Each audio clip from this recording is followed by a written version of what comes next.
আসসালামু আলাইকুম রহমতুল্লাহি ওয়া বারাকাতুহু। কেমন আছেন সবাই? আমি সাইদুল ইসলাম, আশা করি সবাই ভালো আছেন। আজকে একটা pro RGB, genuinely pro RGB pro aesthetic একটা ক্যাসিং একটা ভিডিও আছে। তো ক্যাসিংটা কেমন কি আসে বিষয়ে বিস্তারিত ডিটেলস জানতে পারবেন আজকের ভিডিওতে। তো এইটা হচ্ছে ক্যাসিং এর বক্সটা। ক্যাসিংটা হচ্ছে পিসি পাওয়ার ব্র্যান্ডের। এটা মডেল হচ্ছে আইসবার্গ V3 উইথ 10 ফ্যান। এটা হচ্ছে আপনার আইসবার্গ V3 ইনফিনিটি। কারণ আইসবার্গের অনেকগুলো মডেল আইসবার্গ ছিল, হচ্ছে আপনার ভার্সন 1, ভার্সন 2, ভার্সন 3। এটা হচ্ছে ইনফিনিটি সিরিজ। হ্যাঁ, আর এই ক্যাসিংটা দুইটা মডেল হয়, আইসবার্গ V3 BK মানে কালো with 10 fan, iceberg V3 white মানে সাদা উইথ 10 ফ্যান। আর বক্সের এখানে ওজনটা মেনশন করা আছে। গ্রস ওয়েট মানে টোটাল কার্টন সহ হচ্ছে 8 কেজি 700 গ্রাম, আর অনলি ক্যাসিংটা হচ্ছে আপনার 7 কেজি 300 গ্রাম। এখন আমি অনেক ক্যাসিং পাইতেছি যেগুলো হচ্ছে আপনার এই পাশে খাঁচ কাটা থাকে না বক্সে আর কি, ঠিক আছে, হাত ঢোকায় যে আপনি ক্যারি করবেন। তো এইটার হচ্ছে আপনি এরকম হাত ঢোকানোর কোনো জায়গা নেই, এগুলো থাকলে একটু ভালো হয়। ভিডিও শুরুতে বলছে এটা হচ্ছে আপনার প্রো আরজিবি বা প্রো অ্যাস্থেটিক একটা ক্যাসিং। এখন এটা ডিজাইনের বিষয়ে বলে এটা হচ্ছে আপনার ফিস্টেক ডিজাইন বলে, বা আমরা অনেকে একুরিয়াম টাইপের ডিজাইন বলি আর কি। এই টাইপের ক্যাসিং ডিজাইনে খুব একটা জায়গা থাকে না, সামনে থেকে পুরাই ক্লিয়ার, সাইড থেকেও পুরো ক্লিয়ার, মানে মোট কথা হচ্ছে আপনি যে কোনো সাইড থেকে হচ্ছে ফুল ভিউটা দেখতে পারবেন আর কি। এখন হচ্ছে মূলত আমরা এটা জানবো, এটা internal design, build quality, function কি আসল বিষয়। আর এটা ফ্যানগুলো হচ্ছে আপনার ডেফিনেটলি যারা প্রো আরজিবি লাভার আছে তাদের অবশ্যই ভালো লাগবে আর কি। পিসি পাওয়ারের এই ক্যাসিংয়ের ব্র্যান্ডিং জিনিসটা আমার কাছে ভালো লাগছে। এখানে ফিজিক্যালি কোনো লোগো নেই, গ্লাসের উপর স্ক্রিন প্রিন্টেড করা, যেটা দেখতে মিনিমাল লাগে। এখন হচ্ছে আমরা ক্যাসিংয়ের বিষয়ে জানবো। প্রথমেই এটার বডি যে মেজারমেন্ট আছে এটা একটু বলে দিই, কারণ এটা অনেকের প্রয়োজন পড়ে। যদিও এই টাইপের ক্যাসিং মানুষ বর্তমানে টেবিলের উপরেই রাখে, তারপর অনেকে দরকার পড়ে যায়। ক্যাসিংয়ের ডেপথ হচ্ছে আপনার 17 ইঞ্চি, পাশে হচ্ছে আপনার 11 ইঞ্চি, আর ফ্লোর থেকে হাইট হচ্ছে আপনার 17 ইঞ্চি থেকে একটু বেশি, 17 ইঞ্চি 200 বলতে পারেন। আর সাইড কভার নাটগুলো হচ্ছে আপনার সলিড মেটালের। একটা গ্লাস হচ্ছে আপনার 0.7 mm SPCC টেম্পার গ্লাস, পাতলা কিন্তু আপনার স্ট্রেন্থ ভালো। এটা সাইড কভার প্লাস ফ্রন্ট হচ্ছে আপনার দুটোটাই সেম মেটেরিয়ালসের এবং আপনার সেম থিকনেসে, এবং এটা হচ্ছে সম্পূর্ণ ক্লিয়ার গ্লাস। আর এখানে একটা যেটা আপনার ভালো হয়েছে, গ্লাসের 3 পাশে যে সাদা বর্ডারটা আছে এটা খুব বেশি চওড়া না, 1/2 ইঞ্চির মতো হবে। অনেক ক্যাসিংয়ে দেখা যায় সাদা বর্ডারটা আপনার বেশি থাকে, যেটা দেখতে আপনার ভালো লাগে না। আর এটা হচ্ছে আপনার বর্ডারটা কম দেওয়ার আরেকটা কারণ হচ্ছে যে উপরের এবং নিচের যে ফ্যানের এই পাশ থেকেও কিন্তু আপনার একটা লাইট জ্বলে। তো বর্ডার বেশি চওড়া হলে এই লাইটটা দেখা যেত না। আর দুইটা গ্লাসের এজ যেখানে মিলছে এখানে কোনো বর্ডার নেই, যেটা আরো ক্লিয়ার একটা ভিউ দেয়। আর এটা গ্লাসটা হচ্ছে একেবারে নিট অ্যান্ড ক্লিয়ার, কোনো রকম আপনার কোনো ঘোলা নেই। আপনি যদি ক্লিয়ার কোনো গ্লাসের কথা বলেন, এটা আপনি দুনো পাশের পলি খুললে বুঝতে পারবেন একদম ক্লিয়ার গ্লাস। ডান পাশে সাইড কভার থাম স্ক্রুগুলো হচ্ছে আপনার প্লাস্টিকের। আর ক্যাসিংয়ের বডি মেটেরিয়ালসের কথা বললে এটা থিকনেস ভালো, কিন্তু বিষয়টা হচ্ছে এটা সাইড কভারে কিন্তু জাস্ট হচ্ছে একটা প্লেন শিট, এখানে কোনো আর কোনো পার্টিশন নাই, কিছু নাই। তো এটা যখন আপনি হাতে নেবেন এরকম করলে আপনার কাছে জিনিসটা আপনার মনে হবে যে এটা ডাউন বা বাউন্স হচ্ছে। এটা কিন্তু নর্মালি হবেই। আপনার যে কোনো মেটাল শিট যদি আপনার যত বড় করবেন এবং এটা তখন আপনি এটা বাউন্স করবে। আর যদি আমরা পেইন্ট কোয়ালিটির কথা বলি, এটা পেইন্ট কোয়ালিটি আপনার ভালো, কিন্তু এখানে কিন্তু আপনার ফিল্টার নাই। এই সাইড কভার এখানেও ফিল্টার নাই, আর হচ্ছে আপনার পিসিউ যে এখানেও আপনার ফিল্টার নাই। এখানে ফিল্টার দুইটা দিলে আপনার ভালো হইতো, তবে আশা করি হচ্ছে পরবর্তী ভার্সনে হয়তো বা ফিল্টার অ্যাড করে দিতে পারে। এইরকম দুইটা দিয়ে দিলে তো হইতো আর কি, যেরকম আর কি নর্মাল এখানে নাই আর কি জিনিসটা, ঠিক আছে। আর সাইড কভার লকিং সিস্টেমের কথা বলি, এই দিকে হচ্ছে 3টা লক আছে, এই 3টা লক হচ্ছে এইদিকে লেগে যাবে। আপনি জাস্ট হচ্ছে সাইড কভারটা এভাবে দিয়ে যাতে দিলে জিনিসটা লেগে যাবে, ঠিক আছে, সিম্পলি। এটা হচ্ছে কাছে টপ পার, এখানে একটা ম্যাগনেটিক ফিল্টার দেওয়া আছে। আর এখানে হচ্ছে আপনার 1 ফুট mm ফ্যানই লাগাতে পারবেন। এই জন্য 1 ফুট mm হচ্ছে গ্রুপগুলো কাটছে, আরও বড় কাটে নেই, কারণ যত বেশি বড় কমে এটা স্ট্রেন্থ তত কমে যাবে। আর ক্যাসিংয়ের ফ্রন্টার কথা বলি, এটা হচ্ছে পাওয়ার সুইচ, এটা রিস্টার্ট সুইচ। এই পাওয়ার সুইচগুলো হচ্ছে আপনার ট্যাকটাইল, রিস্টার্টও সেম। আর হেডফোন মাইক্রোফোন ইন্ডিভিজুয়ালি জ্যাক, এটা কম্বাইন হলে ভালো হয়, আমি সবসময় বলি। 2টা USB 2, একটা USB 3 পোর্ট আছে। এখন কথা বলবো হচ্ছে ক্যাসিং ইন্টারনাল ডিজাইন প্লাস ভিতরে বিল্ড কোয়ালিটি নিয়ে। তো আমি যদি কাট আউটের কথা বলি, কাট আউট হচ্ছে আপনার এইদিকে কাট আউট আছে 2টা, এইদিকেও আছে, এইদিকেও আছে, এখানে আছে, এই দিকেও আছে। মোট কথা হচ্ছে আপনার ক্যাবেল কাট আউট নিয়ে কোনো চিন্তা করার কারণ নাই। ক্যাবেল ম্যানেজমেন্টটা আপনি ইজিলি করতে পারবেন। আর ডুয়েল চেম্বার ক্যাসিং আপনি এমনিতেও ভালো ক্যাবেল ম্যানেজ করা যায়। কিন্তু এখানে একটা জিনিস খেয়াল করেন, এখানে যে ট্রেড, এখানে জন্য তো আপনার হার্ড ডিস্কটা লাগবে। এখন আপনি যদি মাদারবোর্ডে কখনো আপনার কুলার লাগান এবং ব্যাক প্লেট থাকে, এইটা খুলতে হবে। এইটা না খুলে আপনি মাদারবোর্ডে ব্যাক প্লেট অ্যাক্সেস পাবেন না। এখানে অনেক বড় কাট আউট আছে, ঠিক আছে, কিন্তু এইটার জন্য এটা অবস্টিকেল তৈরি করবে। আর যত কাট আউট দেখতে পাচ্ছেন কোনটাতে কিন্তু আপনার রাবার গ্যাবারটা দেওয়া নাই। হ্যাঁ, এখানে আইসুল হচ্ছে 7টা, কিন্তু আইসুলগুলো হচ্ছে আপনি ইন্ডিভিজুয়ালি খুলতে পারবেন, এটা আপনি ভেঙে নিতে হবে। এখন বিষয় হচ্ছে কি বাজেট ক্যাচিং, এই যে জিনিসগুলো আপনাকে স্যাক্রিফাইস করতে হবে। এখন এটার যে প্রাইস, এই 10টা ফ্যান, এটা যে লুকস বিল্ড করে, এখন আপনি যদি তার ফাংশনালিটিও ভালো চান তাহলে দেখা যাবে এটার যা প্রাইস আছে মিনিমাম ডাবল প্রাইস হয়ে যাবে। তো এটা আমাদের মেনে নিতে হবে, তাছাড়া কিছু করে না, অথবা আপনাকে হায়ার প্রাইসে আরও বেটার ক্যাসিং দিতে হবে, ঠিক আছে। আর ক্যাসিংয়ের নিচেও হচ্ছে আপনার একটা ম্যাগনেটিক ডাস্ট ফিল্টার আছে এবং এখানে হচ্ছে আপনার 3টা ফ্যান লাগাতে পারবেন, আর 3টা ফ্যান তো অলরেডি প্রি ইনস্টল করাই আছে। আর এই জাতীয় ওএমই ক্যাসিং আরেকটা বড় সমস্যা হতো, মাদারবোর্ড এখানে সেট করার পরে নিচের যে ফ্রন্ট প্যানেলে কানেকশনগুলো আমরা অ্যাক্সেস পাইতাম না যদি ফ্যান লাগাইতাম। কিন্তু এই ক্যাসিংটাতে যেটা হচ্ছে আপনার নিচে ফ্যান লাগানোর পর এই কানেক্টরগুলো কিন্তু আপনার ফ্যানের উপরে আছে। এই যে দেখেন এখন যে আমি যে কানেক্টরগুলো লাগাইছি সবগুলো কিন্তু আপনি ইজিলি অ্যাক্সেস পাবেন, খুলতে পারবেন, লাগাতে পারবেন। ফ্যানের ভিতর হচ্ছে আপনার কানেক্টরগুলো ঢুকে যায় নাই, আপনার বাইরেই আছে। আপনার যদি এখানে USB 3 পোর্ট থাকে সেটাও আপনি লাগাতে পারবেন, কোনো রকম ঝামেলা হবে না।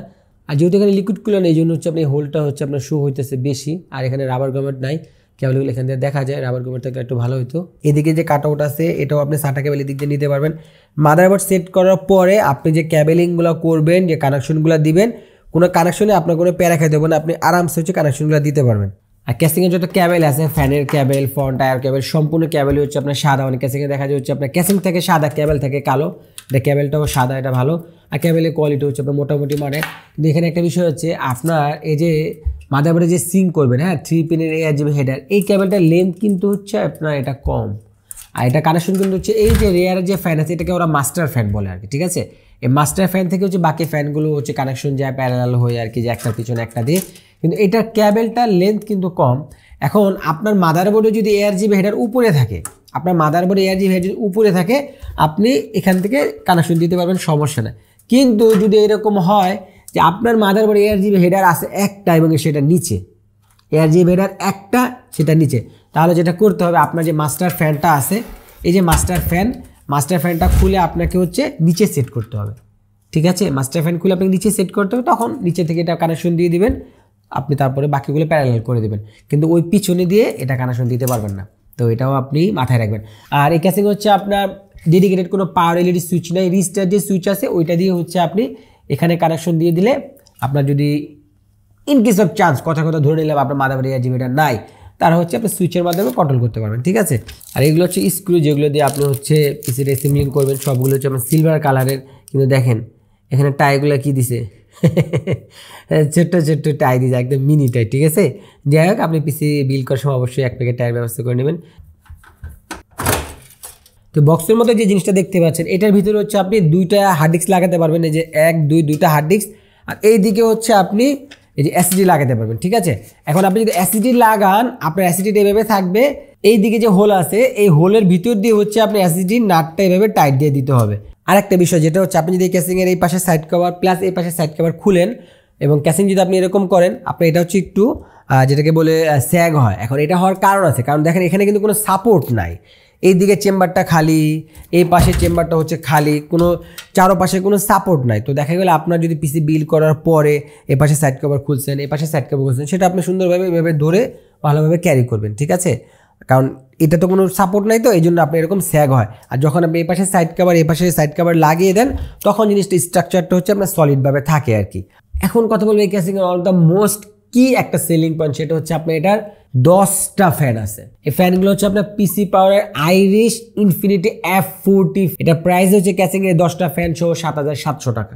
নিচের এই 3টা ফ্যান হচ্ছে আপনার রিভার্স ফ্যান, মানে এটার বাতাসটা হচ্ছে আপনার ইনটেক করতেছে। আমি যদি হাত দিয়ে দেখেন, ব্লেডটা একটু অন্য ডিজাইনে করা আপনার, এগুলো হচ্ছে বাতাস ইনটেক নিতেছে। নিচের এই 3টা ছাড়া বাকি 7টা ফ্যান হচ্ছে আপনার একজস্ট, এই 3টাতে বাতাস ঢুকবে, বাকিগুলো দিয়ে বের হবে। এখন এটা যদি ভিতরে কুলিং সিস্টেমের কথা বলেন, আপনার যথেষ্ট পরিমাণে কুল থাকবে। আপনি যদি জিপিইউ টিপিইউ সহ বড় জিপিইউ দিয়ে আপনি পিসি বিল করেন, আপনার টেম্পারেচার নিয়ে আপনার ইস্যু হওয়ার কোনো কারণ নেই, কারণ এতগুলা ফ্যান এবং ফ্যানগুলার এয়ার ফ্লো কথা বললে আপনার যথেষ্ট পরিমাণ ভালো এয়ার ফ্লো, মানে টেম্পারেচার নিয়ে আপনার ঝামেলা করার দরকার নেই। আপনার প্রসেসর অনুযায়ী ভালো একটা কুলার দিবেন, গ্রাফিক্স কার্ড লাগাবেন, বাকি টেম্পারেচার আপনি ভালো পাবেন। আর এই ফ্যানগুলো কিন্তু আপনি কখনো ইনটেক দিবেন না। অনেকে দেখা যায় এই ফ্যানগুলো ইনটেক দেয়। এই ফ্যানগুলো আমি কেন ইনটেক দিতে না বললাম, কারণ এটা পিছনে হচ্ছে আপনার কোনো ফিল্টার নাই। তো আপনি যদি এটা ইনটেক দেন, অনেক পরিমাণে ডাস্ট চলে আসবে আপনার, ঠিক আছে। এটা মাথায় রাখবেন। এই ফ্যানটা সবসময় আপনি অ্যাডজাস্টে রাখবেন। আর এই ফ্যানগুলো কিন্তু কোনো PWM ফ্যান না, জাস্ট হচ্ছে আপনার ডাইরেক্টলি ঘুরবে। আর আমি ওয়েবে দেখলাম এটা হচ্ছে আপনার 1200 RPM এর ফ্যানগুলা, ঠিক আছে, ফুল স্পিডে ঘুরবে। আর ফ্যানগুলো হচ্ছে আপনি মাদারবোর্ডের সফটওয়্যার দিয়ে কন্ট্রোল করতে পারবেন। ARGB হেডার তো আছেই, এটা কথা তো বললামই। এখন 10টা ফ্যান থাকলে তো আপনার জোস হয়েছে, কিন্তু এখানে একটা বিষয় মাথায় রাখতে হবে। যদি কেউ দেখা যায় পিসিতে লিকুইড কুলার লাগাবে, সেক্ষেত্রে তা কিন্তু একটু আপনার ঝামেলা নেব। লিকুইড কুলার ফ্যান আপনি লাগাতে পারবেন না, ঠিক আছে। আপনার হচ্ছে এখানে যদি লিকুইড কুলারটা লাগান উপরে, আপনি পুশফুল করতে পারবেন না, নিচে চলে আসবো। এখানেও যদি আপনি লিকুইড কুলার লাগান, যদি জিপিইউ থাকে, সেক্ষেত্রে টিউবটা আপনি নিতে পারবেন। অনেক কেসিং লাগানো যায় না, নর্মালি লিকুইড কুলার কেউ নিচে লাগায় না। এই দিকেও যদি লিকুইড কুলার লাগান, সেক্ষেত্রে আপনার এই দিক থেকে লুক লুকটা আপনার একটু নষ্ট হয়ে যাবে বা ভালো লাগবে না। এখন একটা কাজ করতে পারবেন, যদি আপনি লিকুইড কুলার লাগান, এইখানে লিকুইড কুলার দিবেন, আর লিকুইড কুলারের ফ্যান আপনি হচ্ছে এই পিছনে দিয়ে দিবেন, ঠিক আছে? এটা করা যেতে পারে। আপনার পুশপুল করে দিলে লিকুইড কুলার থাকলো, আর হচ্ছে এখানে আপনার লিকুইড কুলারের ফ্যান থাকলো, ঠিক আছে? আর লিকুইড কুলার ফ্যান যদি আপনি আবার সামনে দিয়ে দেন, সেক্ষেত্রে এই ফ্যানগুলোর সাথে আবার জিনিসটা ম্যাচ হইব না। তো লিকুইড কুলার লাগাতে পারবেন, আপনি হচ্ছে এই পাশে লিকুইড কুলার লাগাবেন, লিকুইড কুলার ফ্যান পিছনে দিয়ে দেবেন, এটা করা যেতে পারে। কিন্তু উপরে যদি দেন লিকুইড কুলার, তাহলে আপনার ফ্যান 3টা খুলে ফেলতে হবে, এটা হচ্ছে বিষয়। আর সিপি এয়ার কুলার হাইট হচ্ছে আপনার ম্যাক্স 165 mm, মানে বাজারে আপনার মেজরিটি হচ্ছে সিপি এয়ার কুলার আরামসে লাগাইতে পারবেন। আর জিপি ম্যাক্স লেন্থ হচ্ছে আপনার 165 mm, এটাও আপনি হচ্ছে ট্রিপল ফ্যানের যে কোনো কাঠ আরামসে এখানে দিতে পারবেন। আর এখানে আরেকটা বিষয় লক্ষ্য নিচ্ছে, এখানে টোটাল 10টা ফ্যান থাকার পরে ক্যাসিংয়ের 10টা, কুলারে একটা, পার্সোনাল একটা, টোটাল 12টা আর কি। তো 12টা ফ্যান থাকার পর আপনার এখানে ফ্যানের নয়েজ অনেক বেশি না, কারণ এই ফ্যানগুলো কিন্তু কোনো পিডব্লিউএম ফ্যান না। আপনার এই কুলারেরটা আর পাওয়ার সাপ্লাইটা হচ্ছে আপনার পিডব্লিউএম। তো পিডব্লিউএম ফ্যান না থাকলে যেটা ফ্যান অটোমেটিকলি বাই ডিফল্ট একটা স্পিডে ঘুরবে। তো যদি খুব বেশি স্পিডে ঘুরে নয়েজ অনেক বেশি হয়, যেটা আপনার একটু সমস্যা তৈরি করে আর কি। তো এটার যে স্পিড আছে 1200 RPM, এয়ার ফ্লো আপনার ঠিক আছে। এখন যদি RPM আরও বেশি থাকতো, নয়েজ আরও বেশি করতো, যেটা হচ্ছে আপনার খুবই সমস্যা হতো। তো এটার যেই নয়েজ আরও কম হলে ভালো হইতো। এখন কী করার, যেহেতু এটা পিডব্লিউএম না, আপনি তো চাইলেই নয়েজ এখানে আপনি কমানোর কোনো সুযোগ নেই বা RPM কমাতে পারবেন না। তো যা নয়েজ আছে মোটামুটি চলে আর কি।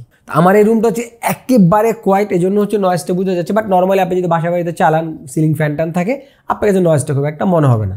এতক্ষণ হচ্ছে আপনার কেসটার বিষয়ে জানলেন, এটা ভালো মন্দ। এখন হচ্ছে ফাইনাল ক্যালকুলেশন করে বলি এই কেসটা কাদের জন্য আইডিয়াল হতে পারে বা কারা নিতে পারেন। এই কেসটার প্রাইস হচ্ছে আপনার 7700 টাকা। আর এটার আরেকটা ভ্যারিয়েন্ট আছে পাওয়ার সাপ্লাই সহ, পিসি পারে 650 ওয়াটের 80+ ব্রড সার্টিফিকেট 5 বছর ওয়ারেন্টি, ওটার প্রাইস হচ্ছে 10500 টাকা।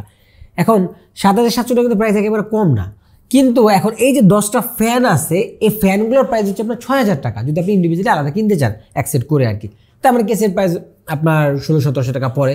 তো এই হিসাব করলে প্রাইসটা ঠিক আছে। প্রথমে মনে হতে পারে 7700, কিন্তু যখন আপনি 10টা ফ্যান দেখবেন, তখন কিন্তু আপনার প্রাইসটা একটু রিজনেবল মনে হবে।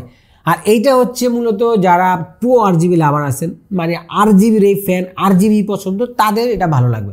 যারা নন RGB আছেন তাদের বিষয়টা আলাদা, কারণ এই জাতীয় একটা কেস পিসি বিল করার পরে যদি একটা ভালো কুলার টুলার থাকে, RGB সিঙ্কিং করে রাখলে যারা RGB পছন্দ করেন বা ফ্যান বয় বলতে পারেন, তাদের এটা ভালো লাগবে। আর কেসিংয়ে বেশ কিছু কনস আছে, সেটা আমি ভিডিওতে বলছি। আর কনস থাকবে, এটা স্বাভাবিক, কারণ 7700 টাকা কেসিংয়ে এতগুলা ফ্যান দিয়ে এইরকম ডিজাইন, এত বড় সাইজে ডুয়েল চেম্বার কেসিংয়ে কনস না থাকলে এটা কেমনি কি। এখন ওই বিষয়গুলো আপনি একটু বাদ দিতে হবে। এখন আপনার যদি ধরেন খুবই হাই প্রোফাইল আপনার কেসিং দরকার থাকে, তাহলে দেখা যাবে যে আপনি 7500-8000 টাকাতে একটা কেসিং পাবেন, জাস্ট হচ্ছে হয়তো ইভেন আছে কোনো ফ্যানই পাবেন না, বা 1-2টা ফ্যান পাইতে পারেন। তো এখন হচ্ছে যারা বাজেটের মধ্যে RGB ফ্যান আছেন বা RGB চাইতেছেন, RGB কথাটা আমার বলতে হইতেছে, কারণ এটা RGB লাভারদের জন্যই মাথায় রেখেই করা আর কি, তারা এটা নিঃসন্দেহে নিতে পারেন। তো এই ছিল আজকে ভিডিওটা কেমন কমেন্টে জানাবেন। আর নেক্সটে কী টাইপের কিছু ভিডিও দেখতে সেটাও কমেন্টে জানেন। আমি সাইদুল ইসলাম, টেক ভিডিও থেকে আজকে দেখে দিয়ে দিচ্ছি। যারা এখন টেক ভিডিও সাবস্ক্রাইব করবেন, আল্লাহ হাফেজ।